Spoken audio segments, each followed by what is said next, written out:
võib öelda peaaegu minu kodukultuurikeskuses. Mul on hea meel sellega tulla.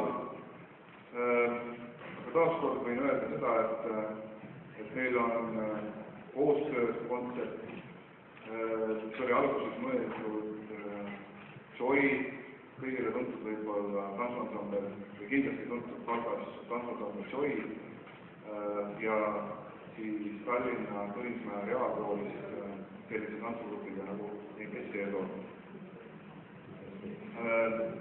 Aga kahjuks Joy ei saa esineda ja jäi haigeks, et neid asendab, ma arvan, et sama hea tantsuansambel JJ Street, kes siis teevad trenni